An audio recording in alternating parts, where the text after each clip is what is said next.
Xin chào tất cả quý vị và các bạn đang theo dõi trên kênh Khám Công nghệ. Mình là kỹ thuật viên Thanh Cám. Trong video ngày hôm nay mình sẽ hướng dẫn cho mọi người cách để chúng ta có thể lấy được giọng đọc từ Gemini hoàn toàn miễn phí nha mọi người. Như chúng ta thấy ở đây này,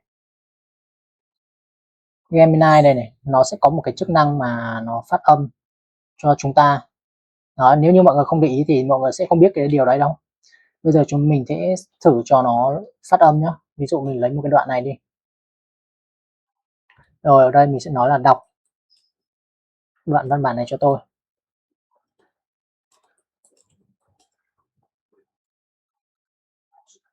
Rồi, sau đó nhấn Enter, chúng ta chờ một chút nó sẽ hiển thị ra này.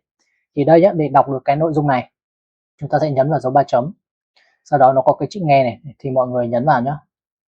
Dưới đây là bản đọc lại toàn bộ đoạn văn bản của bạn. Đó, như mọi người thấy là nó đã phát âm rồi đúng không? Và khi mà chúng ta nhấn vào nó như vậy, nó sẽ tự động tải cái âm thanh này xuống cho chúng ta này. Chúng ta thử kiểm tra lại nhé. Ở đây nó có nội dung là đừng tiếp tục trốn chạy này, vân vân gì đó. Giờ chúng ta mở lên.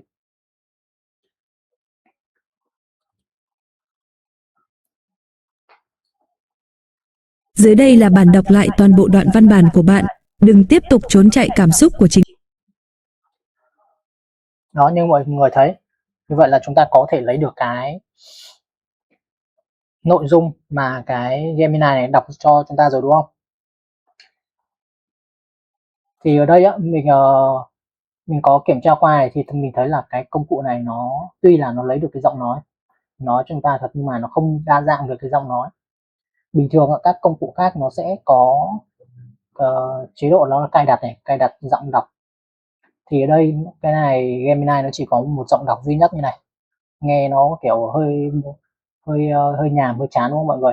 Rồi, vậy thì trong video khác mình sẽ hướng dẫn cho mọi người để chúng ta có thể lựa chọn được những cái giọng đọc khác hay hơn từ những cái nền tảng khác nha mọi người.